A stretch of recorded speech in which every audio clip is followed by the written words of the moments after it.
I mean, this is, I think, essentially ancient Greek's nuke, that it irrevocably changed the culture moving forward. News spread out that this has happened, and now people don't care about the Law of Zeus anymore. Yeah. And it's just spreading out like wildfire. It is the trailer Eric saw ages ago, but also I remember his description of it then, but I haven't been like following it. And so I kind of felt like I got to watch it for the first time with everybody else and was like, yeah, you know, like.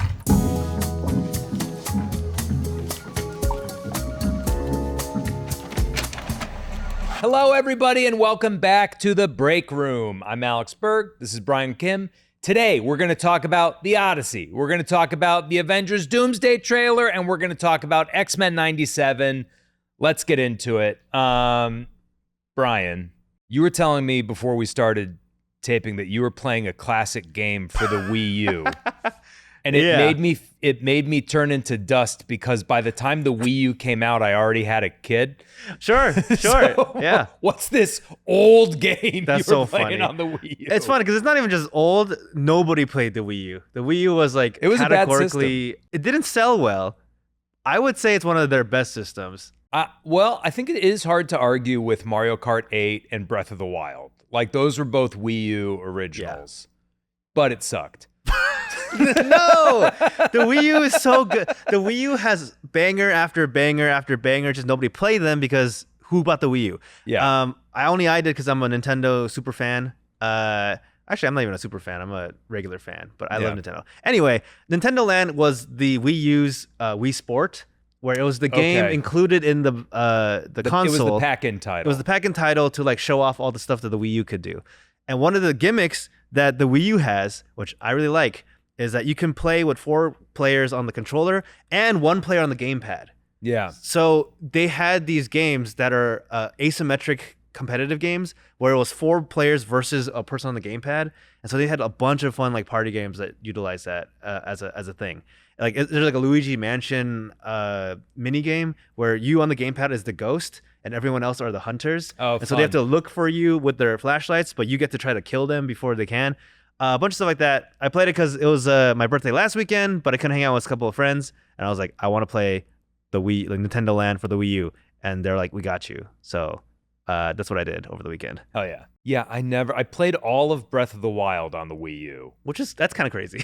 It is crazy. Well, because I didn't have a Wii U, and a friend of mine was like, dude, you got to play Breath of the Wild, and I was like, I can't, you know. And so she lent me her Wii U. And I mean, it was just, it reminds me of, the Wii U reminds me of these big hardcover photo books I'm a sucker for, where they're too big to read in bed. Only the Wii U was too big to play on the couch. Like the Wii U made you feel like you needed a special like pedestal for it. Yeah. It was just a chungus of a fucking controller. It was like a brick. No one has hands big enough for that. Galactus could not play the Wii U. You know, but that's why I think it sucks. But it did have great games. Yeah, did have great games. And you also went to a Dungeon Meshi art exhibit. Yeah, am I pronouncing it right? Dungeon Meshi. Dungeon Meshi, I think. So yeah, it's Dungeon Meshi or Delicious in Dungeon if you are watching it dubbed. It is an anime / manga that is it's like a fantasy style world, but the whole gimmick is they have to go into a dungeon to like rescue one of their party members, but they're poor, so they don't have resources, so they have to hunt and kill the monsters in the dungeon. And the artist is really good at making like monster food, which is just beautiful to look at and really fun. I think one of the best mangas of all time. Really good. I recommend everybody, if you can get it or read it. But the artist had a pop-up art exhibit in Little Tokyo in LA, and I was like, I gotta go see that because my fiance also, that's one of her top like 5 mangas of all time, and so we wanted to see the art, and it was a great time. I don't know. Little Tokyo rules. Little Tokyo is great. Yeah, Little Tokyo rules. Yeah. So if anybody is in the LA area and can get a ticket there, I highly recommend it. It was a pretty cheap ticket. It was only like $12-$18 or something like that. And it's just really fun to see like official art from this person and seeing like the history of like her as an artist. That's rad. Did it show like her like influences or like the stuff that like she drew inspiration from for the show, or It mostly showed like her career. Like she had like the first manga she ever made, art from that, and like there was like letters or like little snippets from like her editor and like how she found her. And I was like, oh, this is an artist that like I wanted to work with like since the beginning. And like once I got into the industry, I like made sure to bring her up and like give her space to make a manga. And it's like I think just learning that history and seeing a lot of her previous art, like there was also like cover art, and she had her like drafts and like how she changed it, the work in progress and all that stuff. So it was mostly about that, like her art, like the process of making this manga and this show. Yeah. Oh, that's super fun. This is not related, but my girlfriend is my wife. Ugh. Your wife. Let's get back to girlfriend now. You know, they tell you divorce is tough. You can't. But she's super into The Shining, and for Christmas, my parents got her this like Taschen like hardbound like Shining book. And it's in 2 parts. One part's like a book all about the making of it, and the second part is just all this scrapbook of all these behind the scenes photos. And what you're describing sounds like the installation version of that, which is fantastic. Yeah. I also went to a special event of sorts this weekend. There's a Rick and Morty spinoff show called President Curtis that comes out, I believe, next week. I think it airs right after the Rick and Morty finale. And I got to go to the premiere on Friday night because my wife is a writer on the show. And as someone who thinks Rick and Morty is overly cynical and hates its fans, I am pleased to report that President Curtis is like not that vibe. Yeah. I was very pleasantly surprised by how much I genuinely liked the show. It's weirdly optimistic, which is not something I thought I'd ever say about any Harmon property. And it's really funny. And Keith David was there. I was sitting like a row behind him, like 2 rows behind him during the premiere, and just like even the way that the back of that man's head moves is legendary. You know, so funny. Like he said like a nice couple of things about like how honored he was to get to work with everybody and like to have everybody who worked on the show in the same room. He had come to the premiere with his family, like just class act all the way. But yeah, we watched the first 2 episodes and they were great. Like, it looks good. I mean, I'm a Rick and Morty fan, and I'm like, I think a lot of people are. I think I'm in the minority. Yeah. And I think also I have issues with Harmon because I have friends who worked on Community. That's fair. You know, so it's like but anyways, yes, you like Rick and Morty. I love Rick and Morty, and I'm excited because I think some people, it's so funny on like Reddit online. Sometimes people are like, why did President Curtis get a spinoff? And like the top comments always like, I just want Keith David to have more work, man. He's great. Yes. It's like, first of all, yeah. But secondly, I mean, I think, what is it? The thing that people always compare it to is also Inside Job on Netflix. And I think just the government doing sci-fi fun stuff with also like cryptid, like that kind of stuff, I think it always hits. It's going to be I don't know what I'm allowed to say and not say about what I saw. I didn't sign anything, but I just also don't want to be like the dick spouse who came to this event and ruined it for everyone who worked on it.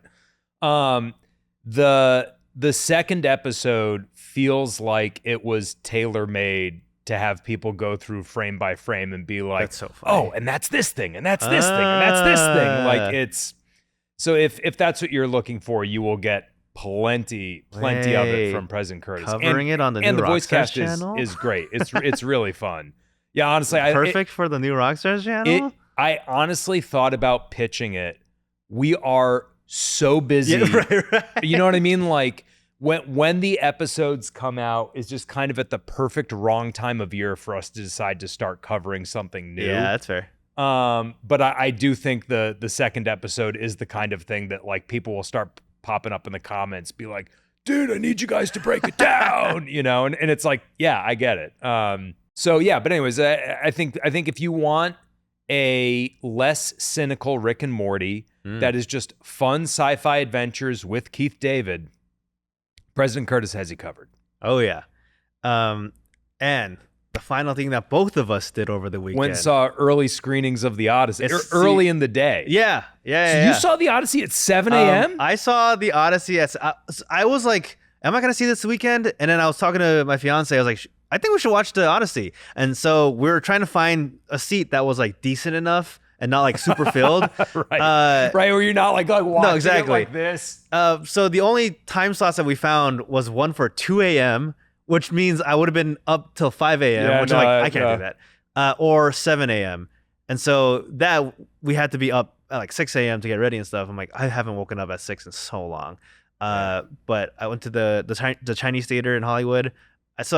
We still had pretty close seats. I'm shocked they were doing screenings at 7 a.m. I think after all the like IMAX stuff sold out, they just opened a lot more slots. Oh, I see. Of these weird times so that other people can get in, which it worked. It was a full theater. Yeah.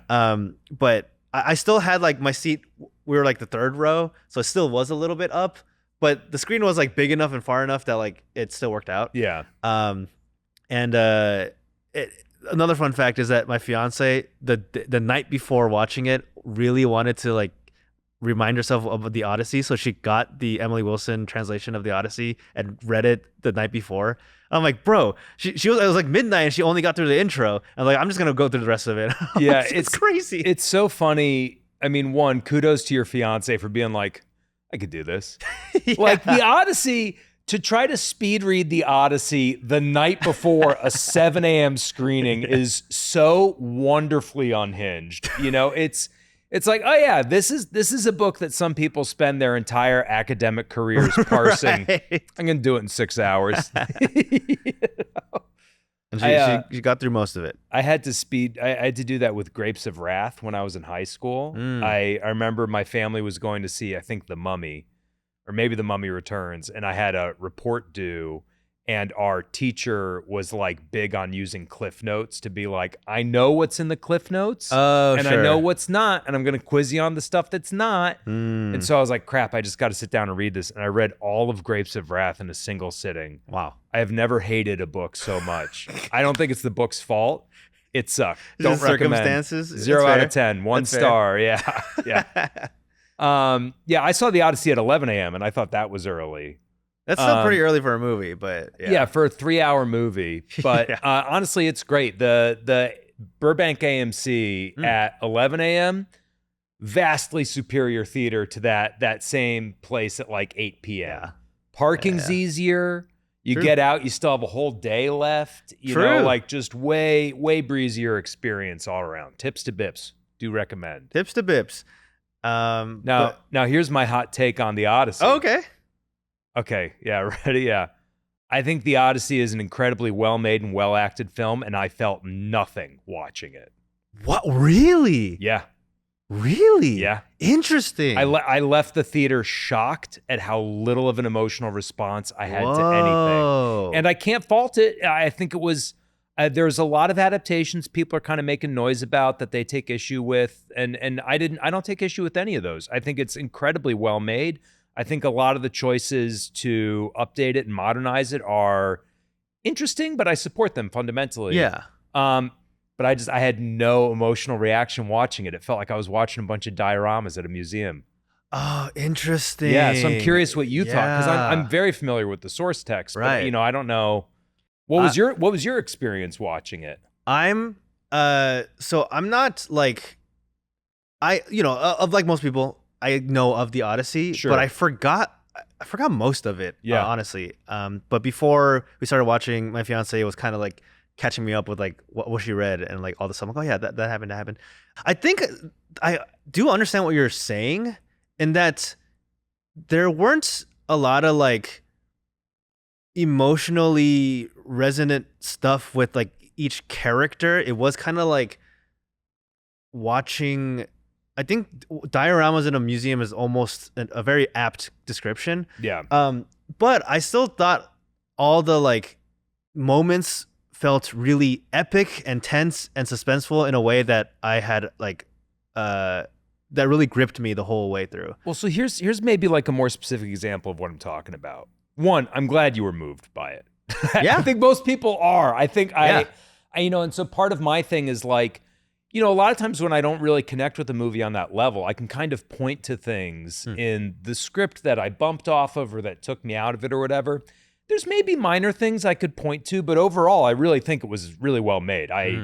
You know, and I think it was really, I think Anne Hathaway in particular did a phenomenal job with the role of Penelope. I thought she stole the show acting wise.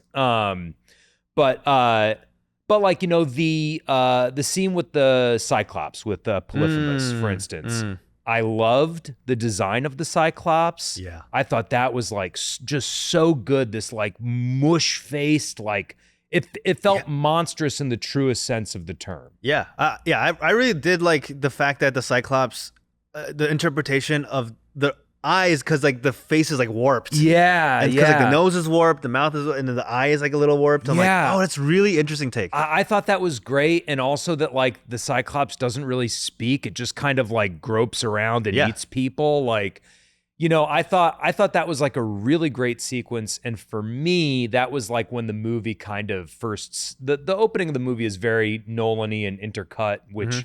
My broad criticism of Nolan is I think he's more interested in structural flair than storytelling and character, which works to his disadvantage at the beginning of the movie. Once he settles into it, I think it's better. But the Cyclops sequence I thought was really well done. I remember watching it and being like, this is great, and I feel nothing.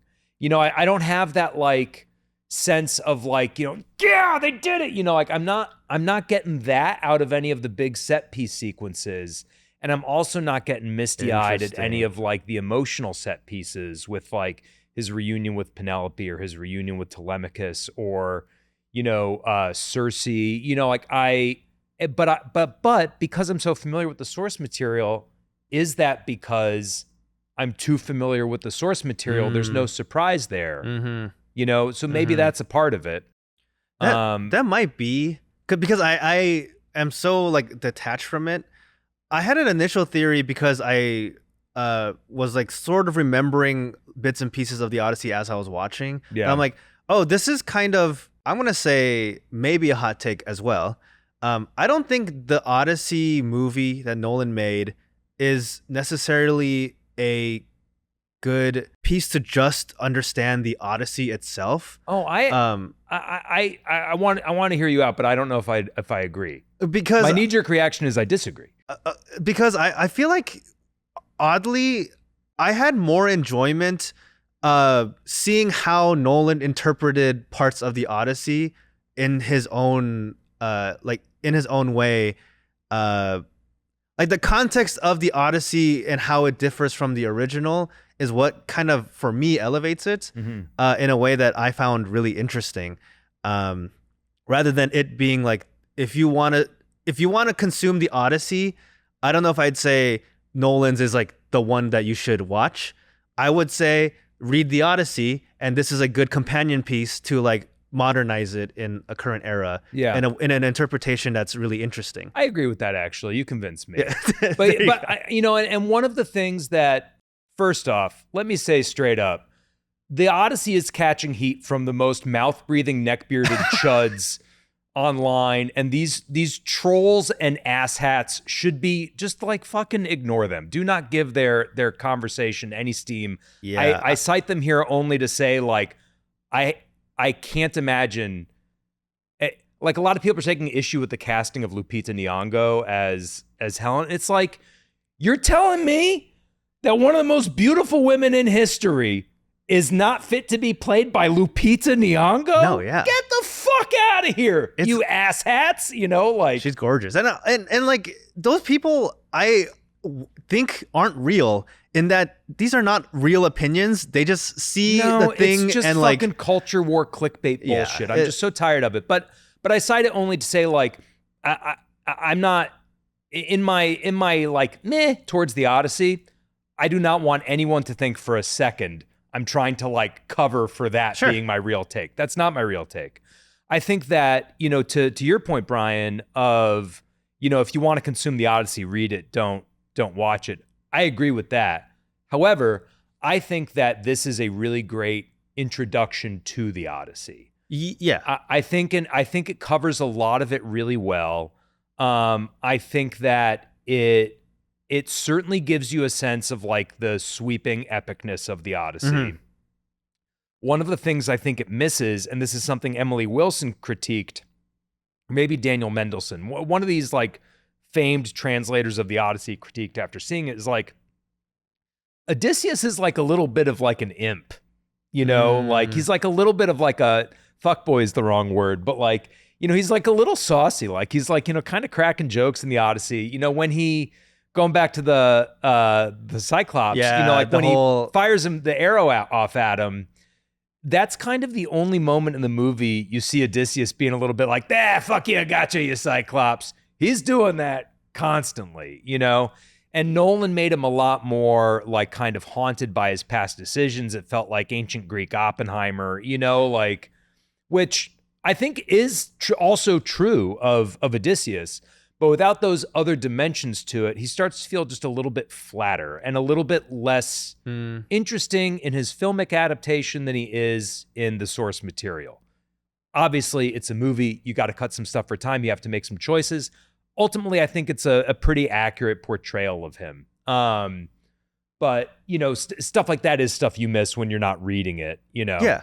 Which is, I think that's what I've heard online as well, that like, you can definitely see some aspects of Oppenheimer like in this movie, where that's not necessarily where the original Odyssey, like this idea of like the kind of regret of man of what Odyssey did or what Odysseus did at Troy is not necessarily, I feel like, the same in like the poem. But I think that's why I think this is a good companion piece, because the original Odysseus is like, yeah, he's like a troll kind of in that, or the impish quality of like when he talks to Polyphemus, the thing he says is like, I'm no one. I'm nobody. Yes. No one is blind to me. Nobody is. And then that's like a little pun, little joke, like he's clever and all that. Yeah. But I think because Nolan wanted to tell a story about, you know, it's a bit of a darker take in that, a gritty reboot of the Odyssey. It's a bit grittier in the sense that Odysseus feels that he has essentially, I mean, this is, I think, essentially ancient Greek's nuke, in that all of the Odyssey was kind of pressing on this idea of the law of Zeus. Yes. Where what you're supposed to do is you greet strangers, and as you would be greeted. It's the golden rule, right? It's do unto others as they would do unto you. And specifically, Odysseus, they set him up to be a person who like doesn't like being underhanded. When he's hunting, he warns the animals before shooting them. And so there's this like great cultural shift that because of Troy, because he tricked people into using this like this horse is a gift for Athena. Yeah. He abused this kinds of like God's laws. He abused Zeus's law. He broke Zeus's law, and it worked. It worked like remarkably well, that it irrevocably changed the culture moving forward, where, you know, there's interpretations, or I think it's presumed that when they talk about the men of sea, it's Odysseus's army, or it could also be news spread out that like, this has happened, and now people don't care about the law of Zeus anymore. Yeah. And it's just spreading out like wildfire. Yeah. It's the Pandora's box. And so I think to emphasize that regret, I think he just necessarily had to take away those aspects of Odysseus. Well, it's difficult because you can't give Odysseus that much regret without sacrificing some of his pride. And that's also kind of key to the myth of Odysseus, which is something certainly highlighted in Circe, and I think Emily Wilson does a good job highlighting it in her read of the Odyssey too. But it's like Odysseus is really proud of how clever he is, you know. So it's like, so if you're going to trade in that pride for regret, I think that's a valid dramatic choice. It didn't resonate with me, but like I think it's a valid choice, you know. But it's difficult to have that much regret while also being super proud of how clever you are. And that fundamentally shifts the balance of who this character is. And part of, you know, in my reading of the Odyssey, part of my interpretation of like Odysseus finding his way home is it's another way to trick the gods. Like, yeah, he's got Poseidon pissed at him. He's got like Athena kind of pissed at him. Zeus is kind of pissed at him. Helios is pissed at him. But he's so wily that he outsmarts them, and it becomes part of this ego that he's like even going to try to cheat death. You know, when he goes to Tiresias in the underworld, part of it is like, yeah, fuck it, I can go to the underworld. You know, like I'm Odysseus, I'll figure it out. You know, and yeah, so that's part of him being like tied to the stake with the sirens. You know, like that's why we got to do it. It's like, right, okay, yeah. But then it just made him sad. You know, he didn't have this kind of like, ha, I got them, you know, kind of a thing. So I missed that a little bit of it. But again, I think a lot of the choices that Nolan made to update this for a modern audience were really spot on. I kind of, I keep going back and forth on the modern American accents for everybody. But ultimately, I think that's a smart choice. I think he's recognizing correctly that, you know, like a Gen Z, Gen Alpha person coming to the Odyssey for the first time in a movie theater is going to hear like old-timey British accents and feel like the movie's too stuffy. Yeah. You know, I think Tom Holland saying dad is part of that. I think that's like, yeah, that's how people talk now. And part of what gives in this Sarah Iles Johnston book I referenced last week, Gods and Monsters, I think, you know, she was very right. And part of what gives these myths their staying power is their reinvention for new generations time and time again. And I think this was very much reinvented for a new generation, just didn't land with me. And this is the movie I was most excited about this year. I know, this is why I was very shocked. I was also shocked. Because I came out of that movie thinking like, this is, I thought it was like, it kind of blew my mind. I think that's super, this is not, I want to be very clear. I don't think this is like... No, you don't understand. If you don't like something, that means I'm stupid. Yeah. Like I've genuinely, every conversation I've had about it since I've seen it, part of the conversation has been like, am I a little bit broken inside that I felt nothing? No. Like, I mean, I do kind of get it where like you have this specific view of these characters, and I think I don't have any attachment to him, so I like this like different interpretation. I also just kind of wanted to talk about like the acting of everybody. I thought there's something about the way that everyone acted. Maybe it's just like a Nolan film thing where they act just a little. They're not like people. It's like a little bit more poetic. That kind of really suits the Odyssey for me. Yeah, because like the Odyssey in general is like it's like a story, like a legend. And so the way that people acted in it, I think, really suit that. And for me, I think everything else was engaging enough that the accents and stuff, I realized like it really also doesn't matter. No, it doesn't. It's like as long no one spoke in a British accent in ancient Greece. Exactly. Come on, what are we trying to do here? And even I also think it was kind of a good choice to like it's a good artistic choice also to make everybody like superstar, like it's a superstar studded cast. Yeah. I think part of that also because everyone's recognizable, you kind of have this like, oh, this is like a movie, this is like a play, where you kind of understand that these characters are like played. And so it kind of gave a more grandiose experience for me anyway. Like it is like this was almost like a dramatic version of the Odyssey like itself. Like we're not watching like history as it was told, like a realistic thing. And the Odyssey arguably wasn't history. Like there was a city in Asia Minor as it was back then, called Ilium, which is why it's the Iliad. That city's also known as Troy. There was probably a war there. Certainly wasn't the case that Athena came down to the battlefield to help out. You know, like, so it's, and even the identity of Homer is, I think, currently thought to be sort of like, well, yeah, there was a poet named Homer, but I don't think he like sat down and wrote it out. I think this was a collection of oral tales and oral histories that kind of just, you know, sort of solidified over the generations. But I bet when Homer told it to people, they felt something. That's so funny. It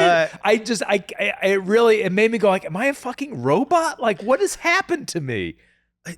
I think the core emotion that I felt more than like a connection to the characters, was kind of, this was almost, I can't think of a better word, but like an aura farming movie, in that a lot of the moments were just kind of like, oh my god, like it's seeing Agamemnon when the gate opens, he's just like standing there menacingly, and he's just like, the way he's presented, it's like just so dark much shadow of war. Yeah, and then like his face is covered in shadow, and he just looks so cool.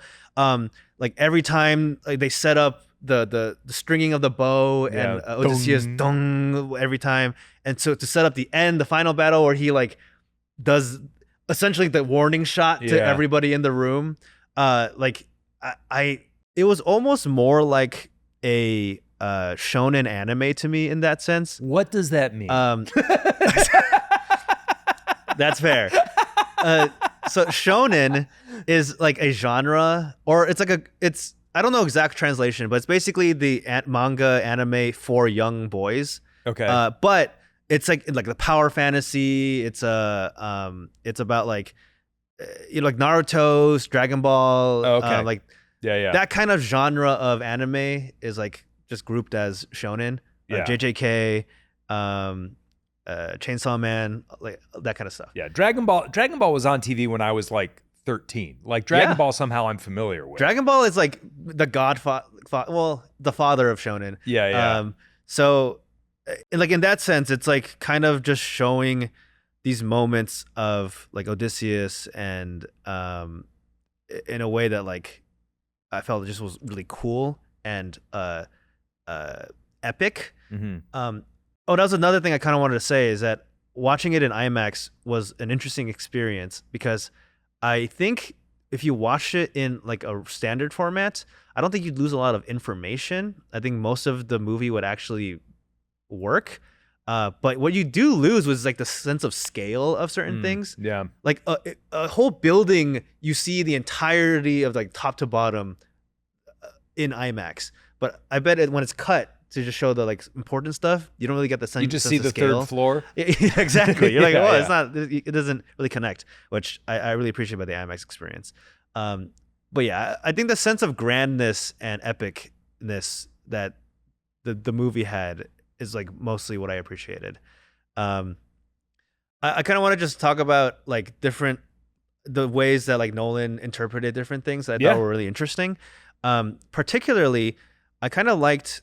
Generally, I like the decision to make the kind of fantastical elements, like the gods and even like the beauty of Helen or whatever, kind of more grounded, I guess. Like the fact that the gods like talk to him specifically just through like through nature, and like it's like Athena's thing at the beginning. She's like, who doesn't understand pain? Yeah, who doesn't understand death? I was like, that makes the gods feel present in ways that are maybe a little bit more metaphorical than like, and Zeus came down and had a conversation and he had a big fluffy beard, like I like that. It was a way to make them clearly real, because thunder and waves were happening as things were happening, but still mystical, and like, it doesn't humanize them. Which is like weird, because like the whole thing with gods they're kind of like humans but big anyway. But one part I thought was really interesting was since I didn't read the Odyssey, I don't know how true it is, but in the Odyssey, is it literally like the beauty of Troy or the beauty of Helen is kind of what starts the war? It's that happens in the Iliad. And I think it also like it happens before the Iliad starts. Like, the Iliad mostly takes place on the beaches of Troy. Everyone just sitting there waiting for Achilles to get off his duff and like go in and like slash some stuff up. But Achilles is all worried about his heel. Loser. But yeah, the idea is that like, I think it's Hector captures Helen, or maybe it's Priam.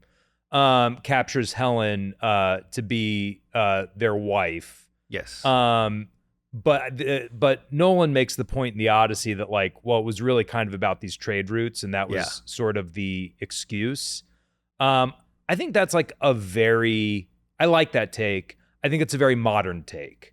I think historically the take was probably like No, it's this like, weird doomed romantic gesture, although a deeply creepy and possessive one, that Helen was the face that launched 1,000 ships. Yes. I think that's how it's classically portrayed. I think Nolan's reinterpretation of it as being like, hey, this guy used it as an excuse is more cynical and more modern, but I like it. Mm-hmm. Yeah. Yeah, I think because that also, I think, has more modern sensibilities of like people. Back then, I think people were a lot more romantic and like, oh, the beauty of one singular woman. And also, it was an epic poem. Yeah. It was meant to be this kind of mythic tale. What Nolan has done with that specific detail of, well, it's really about these trade routes, is kind of anchor it in something that, like, my God, who watching the Odyssey in the midst of the Strait of Hormuz being shut down doesn't appreciate the importance of a good trade route? It's like everyone watching, it's like, yeah, I mean, I guess like, yeah, like we could say it's about Helen, but really we want that Hormuz back open, I think that makes sense. And other than just like spelling that out, which he does, I think another way he kind of shows that is the fact that he made Helen's sister a twin sister. Clytemnestra, yeah. Clytemnestra is a twin sister. So it's interesting that like the beauty of one woman who clearly has an identical look to a sister. By definition, not a unique beauty on this planet. She's got a twin. No, in a literal sense. So it's like it doesn't really make sense that like her singular beauty had caused this. And I think that was a really fun way to go about it. But I also think it's interesting that I don't know if this happened in the original Odyssey that Helen like maims her face, or like it's not known if she did it or someone else did it. I don't recall. But it's like even though there's all these different things, like she still blames herself for making this war happen to the point where to prevent it from happening again, she like maims her face. At least that's an interpretation we can have.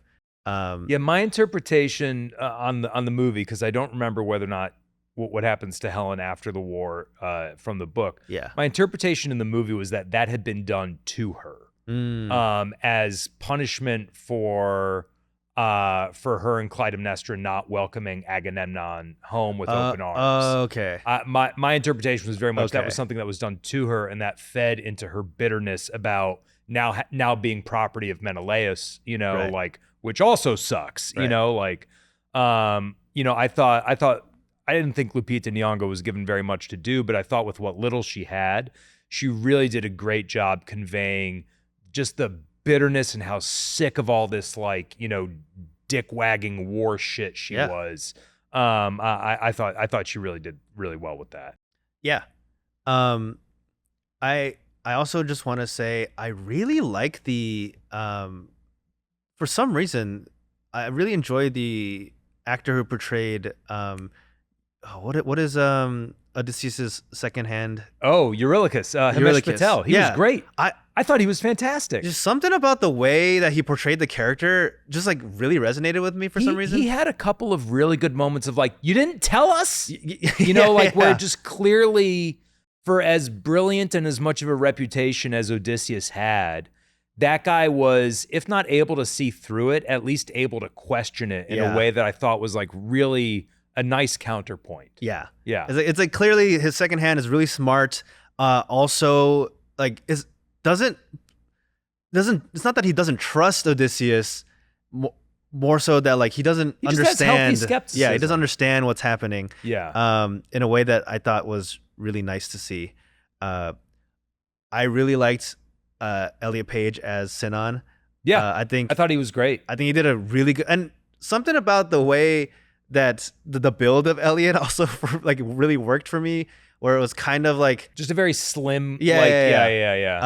Also specifically at the scene where they were speaking to the dead, where Sinon had to like come back and tell him like, you lied to me, and angry, and it just was like, oh, these moments. I thought that was great. I loved that scene with Tiresias, the blind seer. Yeah. Who, by the way, James Remar, if you've ever watched Warriors, it was James Remar in there. There you go. You may have seen him recently on Welcome to Derry. He was like the general who was overseeing the dig. But But yeah, I thought Yeah. that whole sequence was great. I think that was great. I felt nothing during it, but I liked it.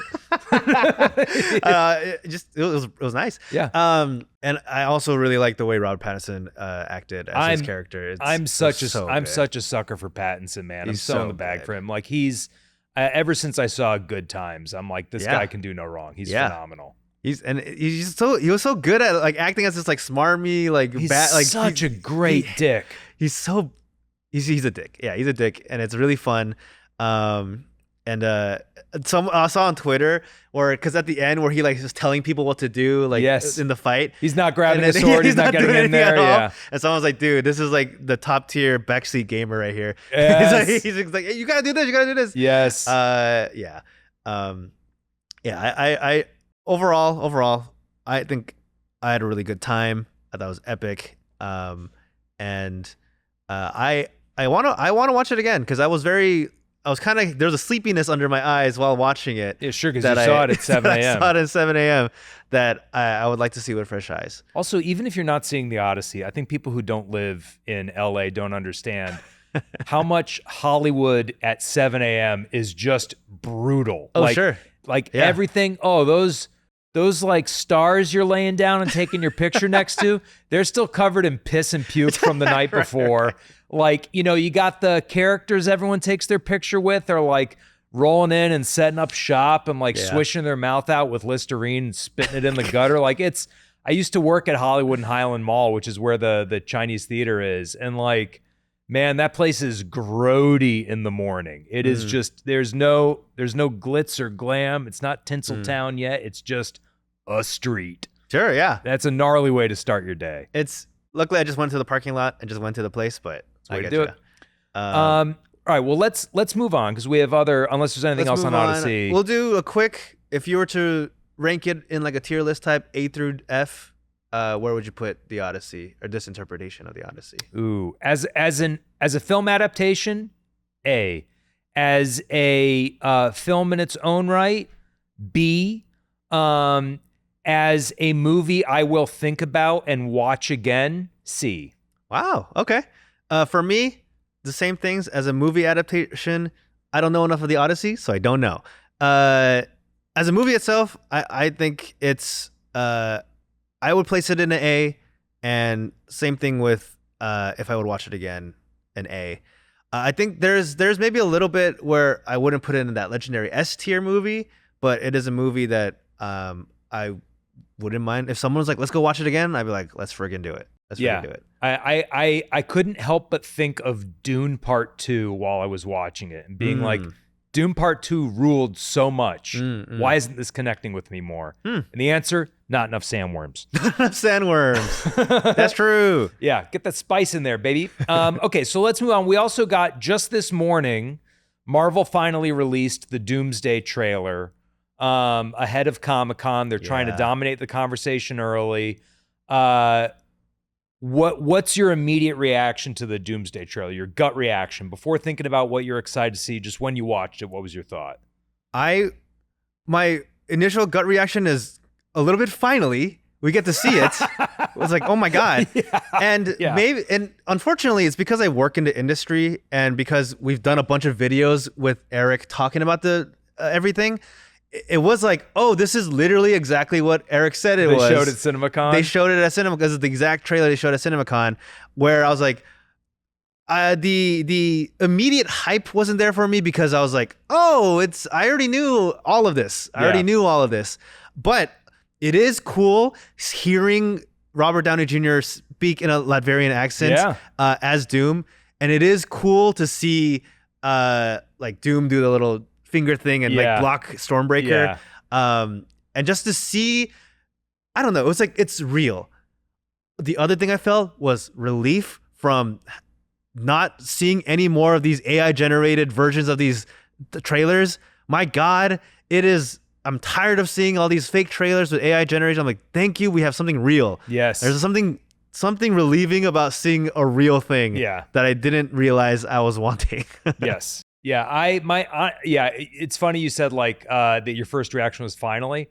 My first reaction, let me set the stage for how I came to know there was a Doomsday trailer today, is I had to get up early today because we were having a sewer crew come to my house to hydrojet our drains so that sewage didn't back up into our tubs. So I woke up early, waiting for people to come clean my shit out of my house. Classic. And before I even had coffee, I was like checking my phone while taking the dogs out and was just like, oh, fuck, there's a trailer. It's going to be a whole thing today. So my first reaction was like, 8:15 a.m. exhaustion. Right. But then when I actually watched her, I was like, this rules. Yeah. Because it is the trailer Eric saw in February or whenever CinemaCon was, April. I can't remember. Yeah. It is the trailer Eric saw ages ago. But also, I remember his description of it then, but I haven't been following it. And so I kind of felt like I got to watch it for the first time with everybody else and was like, yeah, yeah. I've been rewatching a lot of the old Marvel movies for sake of Road to Doomsday. And I have a theory that the best villains are other Marvel heroes. And so when I see Shang-Chi and Gambit fighting, I'm like, hell yeah, this rules. I'm like, that's going to be a good fight, and I bet the fights with Doom will also be awesome. But I'll take a Marvel hero fighting another hero in a moment of mistaken identity over Ronan the Accuser, right. some villain who's made just for the movie, your Ghosts or whatever. Those fights are never as satisfying as when you're like, I don't know, Cap and Bucky seem like they're gonna kill Iron Man. Right. But yeah, I thought it was a great trailer. Yeah, I thought it looked awesome. Yeah. What I also appreciated was just we get to see. I think the MCU is best when we see these interactions with different characters. Yeah. And it's like, oh my God. You know what? I knew I was excited to see Doomsday, but I'm like, yes, this is what it's all about. Yeah. As these different factions working together in order to stop a bigger threat. And then seeing I wonder how, the Xmen are going to interact with the MCU. How is this going to work out? It's going to be weird. I mean, I also think during for those who are curious, there will, by the time the video Brian and I are taping comes out on Breakroom, there will be a full breakdown from Eric on the new Rockstars channel, in addition to a 2-hour live stream where he's answering questions and stuff. So any of those kinds of questions, that's where you should go to get those answers. This is vibes. Right. We're here for vibes. The vibes of Doomsday. One of the things I really liked about the Doomsday trailer was it seems like the Russo brothers are kind of going, hey, there's 3 universes. There's the X-Men universe, there's the MCU, and then there's the Fantastic Four. Yeah. And those are coming together. And I think having rewatched Infinity War and Endgame recently, and Civil War, something the Russo brothers are really, really good at is taking a bunch of characters and being like, you can think of them as one character. They all have one goal. They might go about it different ways. Sure. It's a little bit similar to what Guy Ritchie does in Lock, Stock, and Snatch, where Guy Ritchie does the opposite. He'll take fundamentally what is one character and break it up into a group of 3 or 4 people, so that they're not as distinct from one another. They have distinctnesses from one another, but really it's his way of going, hey, how can I have a character always have some? He's just externalizing this character's internal conflicts by making them 3 people. Yeah. And I think the Russo brothers are really, really good at going we're going to take these characters that have a little bit of conflict with one another, but are fundamentally on the same page and make them a group. And then we'll tell that group's story. And it's a really great economic way of simplifying a massive cast. And I'm excited to see that on display already just in the trailer of Doomsday. Yeah. Because I think we all saw that Chairs pronouncement. We were like, what is this movie going to be? Right. This is 2,000 people in this movie. Many people. Yeah. Which you're right. I think just it's the Fantastic Four. It's not just each character. It's them as a group, as a character. It's the Fantastic Four character. Yeah. As the X-Men as a character. Yeah. The Avengers as a character. Which, I think that's a really good way to think about it. Yeah, so I think that simplifies it, and it allows them to focus on the overall story, right? No one's, it's a very different movie from something like Logan, which was not the Russo brothers, it's James Mangold, but Logan's fundamentally about Wolverine, and this kind of legacy and passing of the torch. You wouldn't want to do that for that story.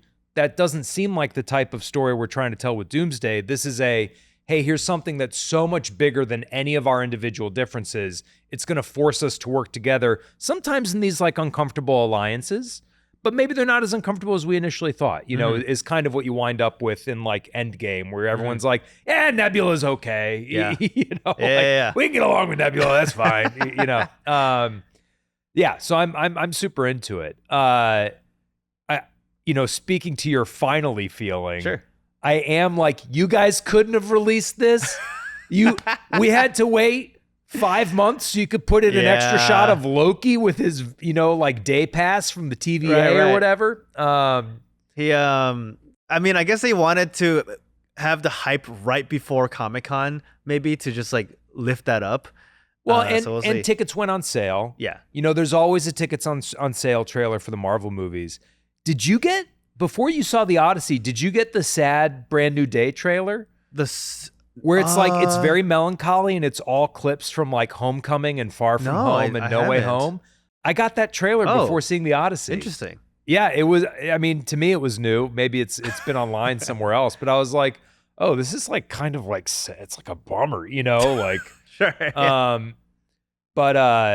Anyways, I digress. But yeah, there's always a trailer for tickets on sale. So, you know, we kind of knew that was coming. And I don't think anybody thought we'd make it through Comic-Con without getting a trailer. Oh, 100%. And then the question was like, will they show it before or during Comic-Con? Yeah. And now it's like, now that they revealed this trailer, what are they going to do at Comic-Con? What are they going to show at Comic-Con? I could see a world in which, similar to how they had the 4 character teasers before Avatar in December or whenever, I could see a world in which there are like character teaser trailers released this coming weekend. You know, like I bet someone at Marvel in their like Marcom department or whatever, like has 6 character teasers, each of which is 30 seconds long, or maybe more. Maybe they have a dozen. You know, and they're waiting to see what the hype is after the trailer. And if people are like really into like Shuri, they'll be like, oh, here's the Shuri teaser, you know, and then that'll drop. Or, you know, if they're like, people want more of Doom, like we're definitely going to get a trailer from Doom's perspective that's like, I am good guy, you know, or whatever. I haven't listened to enough of the trailer to be able to mirror the Latvian accent yet, but you know, that's my first take is a deep cartoonish Russian. Which is what Latveria is. Yeah. I feel like since they already showed the stuff for Doomsday, I think teasing stuff for Secret Wars makes a lot of sense. But there's only so much you can tease without spoiling Doomsday. I guess right? so. I guess you wouldn't want to like show like who survives or who lives or all that stuff. But maybe just aspects of Battle World that they'll show. Or maybe not. Yeah, I don't know. That's the thing. It's like because Secret Wars is so dependent on what happens in Doomsday, I don't know how much they can show of that.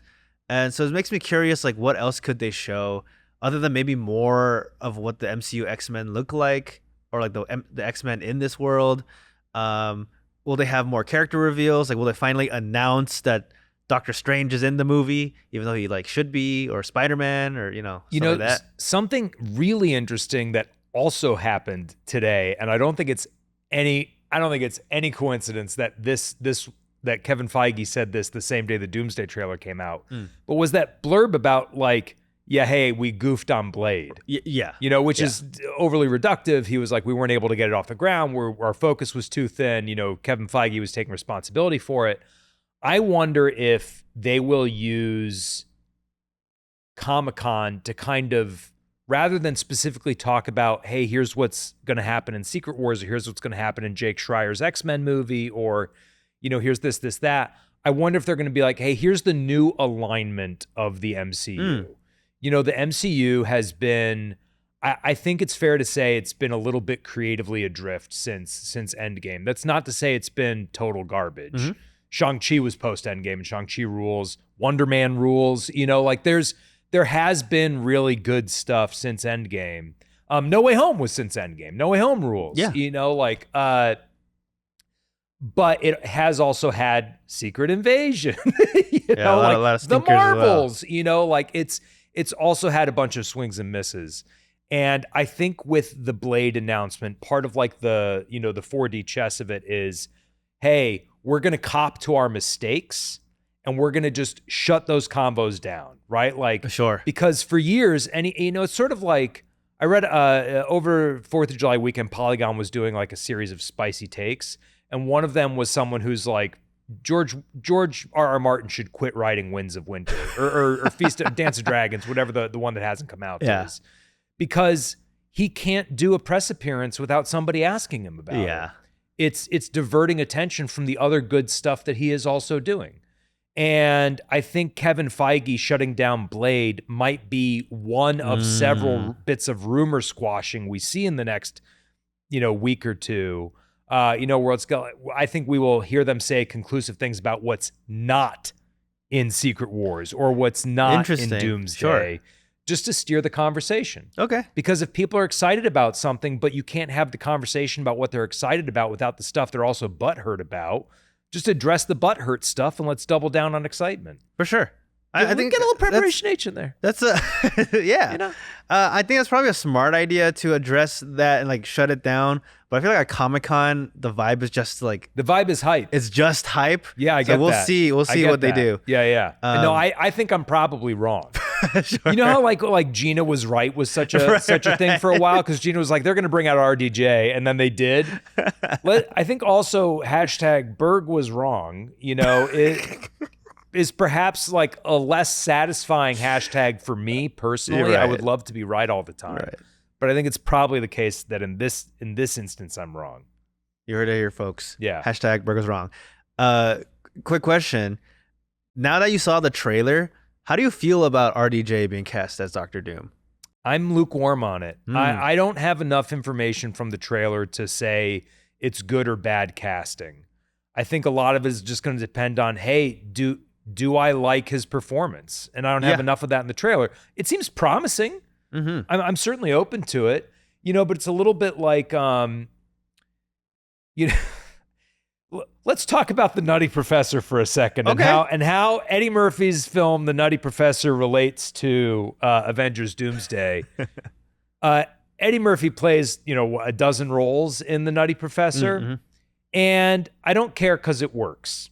If it didn't work, it would feel indulgent. Right. If RDJ playing Dr. Doom feels indulgent, then I'll be upset.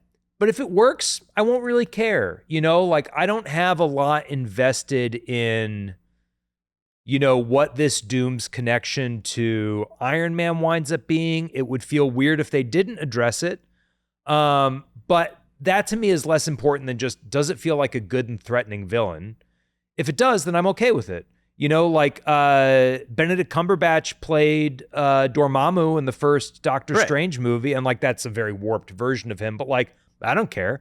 It's because the character is good enough that I don't care about who's playing him. Yeah. And ultimately, I think a good portrayal of a character in any movie will do that. So I think RDJ is a pretty talented performer. I'm open to him being Doom. I don't have enough to weigh in based off the trailer alone. Sure. What about you? I think for me, the trailer actually did bring more excitement about him being Doom. I think initially I was on the team of it just doesn't make any sense. Why is the guy who played Iron Man in this, and are they going to address it with the characters? How's any of that going to work? Is he going to do a Latvian accent of some kind? How different is he going to portray Doom versus his taken Iron Man? But I think the trailer showed me that I think I knew that Downey is really good at playing these different kinds of characters, but just him having a different voice that you can tell it's him, but it's still so different that it's very distinct. It's a super distinct voice, not only in voice but also in mannerism. From anything Tony Stark. It's pretty imposing, and because of that, because I felt I'm oh, this is Doom. This isn't RDJ playing, this isn't Tony Stark playing a different character. It's so... it doesn't feel like a Tony variant. It feels like its own thing. Yeah. It's very clearly not a variant. We'll see exactly why Tony or RDJ as the cast makes more narrative sense once the movie comes out. But now I'm less worried about how this is going to look because of the trailer. Yeah. Which is great. Having Doom be the voiceover and kind of front and center in the trailer, I think was a great move. Yeah. Just to like spell that kind of idea, which I really like. I still can't believe this is kind of unrelated, but I can't believe that Channing Tatum Gambit is still here in this movie. It's a very Gambit forward trailer. It's so funny to me because, correct me if I'm wrong, but in Deadpool and Wolverine, he's kind of a punchline. Yeah, he's entirely a joke character, right? He's almost entirely a joke like character. The gag is just that he says something and everyone goes, "Huh?" And he goes, "Oh, you know, like that's the whole and thing. It's like loosely implied that he was born in the void, or he was like, right, yes. I might have been born in here. I don't know. It's Yeah, like yeah. he doesn't have a yeah, history. because his Gambit movie was shelved before it was ever made. Yes, it's all premised as a joke, and so now that he's in like canon in the MCU, in the X-Men world, presumably, is like, wait, so is this Deadpool Wolverine Gambit, or is this a variant of that Gambit who's native to this X-Men world? Yeah. There's too much. What's going on with that character? Yeah. I have no idea. Yeah, it is very funny. And because also, like, you know, I watched X-Men 9, and I know we're running long. We also got to talk about X-Men 97. Yeah. Maybe we'll have to speed rush the rest of the stuff that's impromptu, or just go long. I don't know what's in studio today. But you know, I always really liked Gambit, but he's not someone who I'm like, oh, when Gambit joins the fight, you're so screwed. Sure. You know, it's like, I like him, but he's not like a Wolverine or like a Rogue level, like, you know, Storm, you know, level character. He's like a Jubilee level character for me. Oh, really? In my opinion. Oh, wow. In my opinion, yes. I think Gambit is Jubilee level. I think that's a hot take. You think that's a hot take? I don't think he's Jubilee level. I think emotionally, I'm more attached to him than I am to Jubilee. Sure. But I think in terms of his powers, at the very least, seen in X-Men 97, I think he's shown him to charging be up the claws. He's able to do more destructive abilities and stuff. But you can't tell me that season 1 of X-Men 97 wasn't the first time you were like, he could charge up Wolverine's claws. Well, to be fair, X-Men 97 was also the first time I thought Cyclops was cool. I'm like, oh, you could freaking beam blast the ground to like without a parachute, and you could use a momentum. I think the potential where Gambit. Well, I guess we don't know how strong. I mean, he explodes himself and destroys like the mega mold or whatever the thing was called. So he's very powerful. Genosha genocide robot. Yeah, or whatever. that exactly. Yeah. So I think a lot of people are really hyped for Gambit in general. And so, but that's why I'm like of two minds, where because in my mind, Gambit's kind of a cool character. Like he's really cool, but Channing Tatum Gambit is more funny than cool. He's he's a parody character almost. Yeah. And so I don't know how to feel about my guess him is being presented like straight on. They're gonna dial his accent back like they dialed back Wanda's suburban accent. Right. You know, it's like we're gonna get a Gambit who's like, "I say, old boy," you know, like bit of kinetic energy for you. Yeah, you know, like it's not. We're not gonna get like, you know, Dad got me a big old bass and fried up and had fricassee. You know, like we're not gonna get that. No, Gambit. we need to have him say his classic lines. Yeah. I'm gonna make a name for myself. What do we say? Remember, mon I'm chéri. about to make a name for myself. Yeah, I mean, I will say peak will be if we get Channing Tatum in a crop top making beignets in the X Mansion. That's what I'm saying. I'm way on board. We need to do it. I'm way on board. He could work out. He's that fit. Yeah, he's fit enough to pull off a crop top. Oh yeah, 100%. Do that. Another thing I wanted to mention. I didn't notice this until I saw it on Twitter that we already do see a reason why Doctor Doom is more powerful than Thanos. Is it the Stormbreaker thing? Is the Stormbreaker thing? Because I forgot in Infinity War, Thanos uses the Infinity Gauntlet to make a beam blast, and then Thor throws the Stormbreaker and it cuts through the blast, and then hits Thanos. Hits him in the chest. Yeah, but Doom is able to just block it with 2 fingers. And so this guy is, if you scale that, if you're a power scaler, is stronger than the blast of 6 Infinity Stones with a single touch of a finger. Well, maybe. Because like Thanos is doing that blast, but also the gauntlet can activate individual stones. So it's possible that was like a 1 stone blast, or like, you know, like he's just doing like a power beam, like he's just doing time beam, you know. So it's like I'd have to rewatch the scene from Infinity War, but I agree it is a great demonstration of Doom's potential threat level. Yeah, I do hope that they do a little bit more, because it's even though in the lore, Stormbreaker was able to cut through Power Stone blasts and is a very powerful weapon. Yeah. I think Creates its own Bifrost. It's a powerful weapon, but I think when you see it visually, it does just look like an axe. And so I hope that they show a bit more of how Doom is powerful. Maybe we do see him destroy a Thanos variant outright.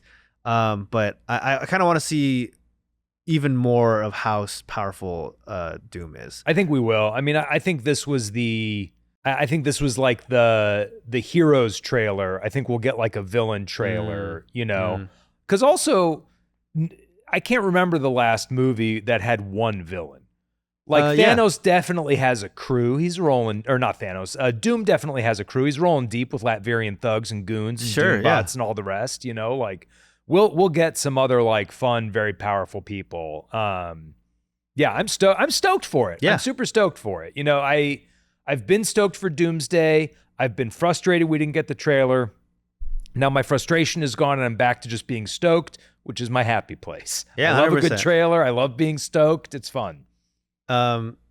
It's interesting though that I think that Doomsday is almost a beat for beat, like similar structure to Fantastic Four, in that there's this like world-ending threat in a time limit, and they have to figure out what's going on and how to defeat it, and it's almost impossible to. And Yeah, so they'll but have some to of that's find out just some like of them. superhero genre. I suppose tropes, so. You know, like it's kind of the same way. Like if you watch enough Western movies, you're like, there's a lot of lone riders around here. You know, That's like, fair.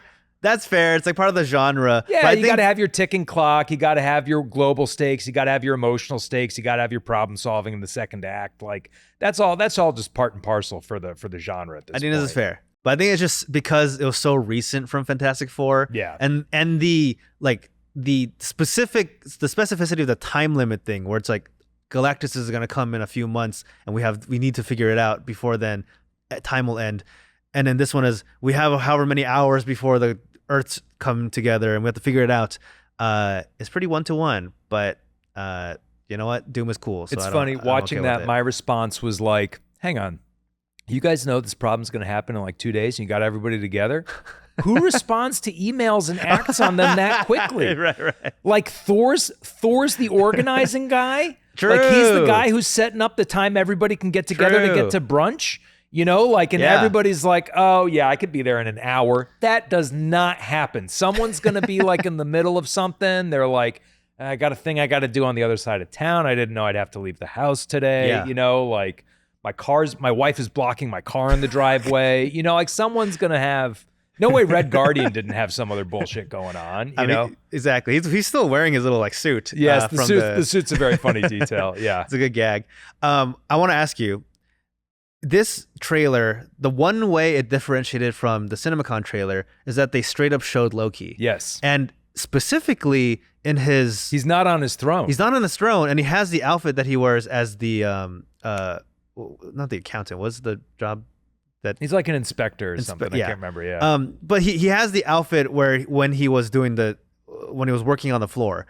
What do you think that means? Is this still God of Stories Loki, but doing something else? Or is this somehow like season 1, season 2 Loki? I don't think we're getting any of that going back in time stuff. Otherwise, they'd recast T'Challa. You know what I mean? Like, you can't go back in time on Loki and then be like, but T'Challa's not joining this adventure. You know what I mean? Like, sure. I think what it is that Loki, when you watch Loki's arc from his first appearance in the MCU up through the end of season 2 of his show, he's always wanted to be a king. Yes. But he goes from wanting to be a king for his own sake of grandeur, and then ultimately in God of Stories, becoming a king that serves with humility. And so I think when we see him in his suit, that's just him not wearing any kind of like kingly regalia. He's not wearing the robes he wore when he was a prince. He's not wearing his God of Stories thing. He doesn't have his crown. I think that's him signaling that he has shed his ego and it's just, he's like here to help. I think that's all it is. I don't think we're getting Loki back in time. I don't think this is a variant. I saw a lot of stuff during the live stream today of people going like, well, this has to be a variant from this place. And it just makes everything so much more complicated because then you're like, well, then what's Shang-Chi doing here if we're just ignoring everything since Endgame, you know? Yeah. Like, you know, I think all the stuff that happened since Endgame happened. I think we're picking up with that continuity. I think anything more than that requires so much legwork and scripting for each character who has their own special timeline we're carving them out of. I think the most parsimonious explanation is that we're getting Loki post-God of Stories. He's hopped off the throne. He's got Yggdrasil looking after itself for a minute somehow, and now he's here to help in some other way. Okay. Yeah, the only reason why I'm confused or skeptical is that, you know, it's like a little bit implied by the end of season 2 that Loki, the reason why it's a burden is that he has to be at the throne, has to hold the timelines in order for it to flourish or whatever. You know, he has a sad look at the end because he sees his friend Mobius living life, but he can't be there with him because he has to sit by himself doing that. So it's weird to me that we see Loki somewhere else, like in a house, there's curtains. And he's, I don't know what's going on. It's a little bit implied, or people are speculating because when you see Loki's little badge, the person holding it has a wedding band. Yeah, that's actually Steve. It's probably Steve looking at it. And this is actually making me think maybe this is a little bit before, like this is before everything happening, where there was a theory / rumor going around that one of the things is that Steve Rogers is actually brought into the 838 universe because of like time shenanigans, and the way he gets there is through Loki. Loki's like, hey, things are gonna get messed up, but I like you, so I want to save you and bring you to this different universe. And this may be that scene specifically. I could see explaining why Steve Rogers is in at all, or how he's alive. How this is, because this is not old man Steve. He's clearly young. Yeah. So it's clearly it's like some weird middle time that he exists. Yeah, but I also I saw a lot of stuff today of people being like, you know, well, is this Thor from Ragnarok because his hair's short? Is this Steve from Civil War because his hair's long? And I'm like, no. Right. No. Thor cut his hair. Yeah. This is wartime hair. Yeah. Like everything since Ragnarok still happened. Thor just cut his hair. Steve grew his hair out. You know, like I think part of what has happened, because it has taken so long for this trailer to get here, is all of these theories have been developing in a vacuum, like the Captain Hydra theory, you know, because everyone's just been guessing at what could possibly be worth the reveal. And now that it's here, rather than reading the trailer at face value, which isn't to say that's the 100% correct way to read it either, but rather than reading the trailer at face value, everybody's like bending over backwards to be like, okay, so we got Ragnarok Thor and season 1 Loki, you know, and it's no, we don't. We have modern day Loki and modern day Thor, and like his hair is different. He's wearing a different suit, but the fact that he has on different clothes is easier to accept than, and somehow we're undoing the end of season 2 of Loki. Like, they'll hand wave it away. The TVA used to have a big, like, you know, sphincter ring, like pairing the timelines down. Like, they'll just have some other containment ring while Loki's gone, and then he can go back to it, you know, like, but you know, I think a lot of the theorizing going on around this trailer is like, one, theories are fun. It's fun to theory craft. That's, you know, no shame in that. But when you actually start looking into them, you're like, it's Captain Hydra. Captain Hydra is worthy of Mjolnir. Right. Are you listening to yourselves? You know, like. Yeah, that part may be speculating is fun, but sometimes you gotta rein it in a little. Yeah. It's only a fun theory if it uses all the evidence. Right. You know, you can't just cherry pick the bits that support your theory. That's confirmation bias in a nutshell, my guy. It's true. But yeah, so I think that you know, the more interesting thing to me coming out of the trailer, the stuff like I am like, ooh, like what happens there is like, well, you know, what does an alliance between the Fantastic Four, the Wakandans, and the Talakanil look like? Yeah. You know, like how does that work? How does Shuri, you know, who's like a very gifted and brilliant scientist, interact with Reed Richards, you know, like who is a scientist from, like that sort of stuff is what I'm more excited about, rather than like, oh, Thor's got a buzz cut and they clearly put the trimmers on 6. Now in Ragnarok, they were on a 5. So it's been 3 weeks. It's like, I'm like, Right. that's not, he just cut his hair. He cut his hair. Yeah. All the other stuff still happened and he got a haircut. True. It's true. He cut his hair. Thor got a haircut. Thor got a haircut. That's it. That is it. It's not Ragnarok Thor. It's haircut Thor, who is also a Ragnarok Thor. Yeah, it's true. It's true. Either way, I'm glad that they posted the trailer at all. Me too. I've watched it like a handful of times already today. It's great. It's super Because like fun. I watched it in the morning, then like, while Eric was doing the live stream, I was watching as he was scrubbing through. Then I watched it again before this and it was like, that was fun. So I watched it a third time, like it's a great trailer. I'm stoked. I hope something I see, I imagine it'll be on before all Brand New Day screenings. Yeah, so I that makes imagine I'll get sense. to see it on a big screen before Yeah. Brand New Day, which will be fun to see that with a crowd, Mhm. Yeah, I'm stoked for it. I know what time it is. Do we have time to get into X-Men 97 and the rest of all of our nonsense in... You know what? I think we really kind of don't, right? Because I know I have stuff to do today. Yeah, we definitely don't. Let me read a couple of comments real quick because I forgot to mention it up top, which is on me. We got a lot of people chiming in about X-Men 97. We'll save your X-Men 97 comments for next week when we don't also have. Well, next week we'll also have Comic-Con to wrap talk up. about. Yeah.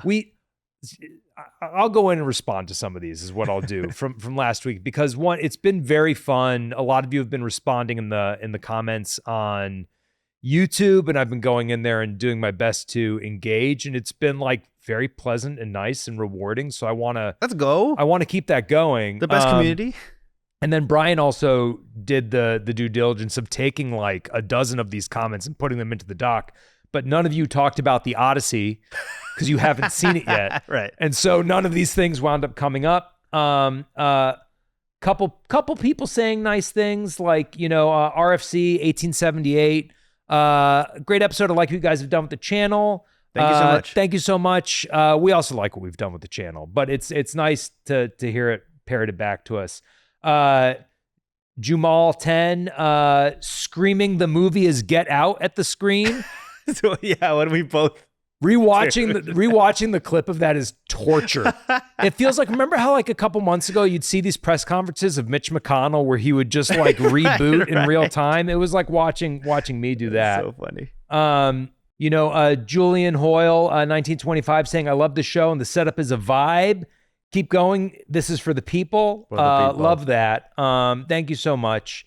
Also, at Comic Central saying, is there going to be a new Rockstars / Breakroom stream for Marvel's SDCC panel? Yes, there is. So Yeah. we will, New Rockstars will put up a post sometime soon with a graphic with the full stream schedule. We're going to be streaming not only for Marvel's panel in Hall H on Saturday, I think from like 4 p.m. Pacific to like 7 or 7:30, I think is the current schedule. But we'll also be streaming the days beforehand with news updates. Do you know the exact time of those streams or not yet? I don't think we know those yet. I don't think we have an exact time set up yet, but I think for sure, I think we are streaming each day of Comic-Con, so Thursday, Friday, Saturday. Yeah, so we will be streaming.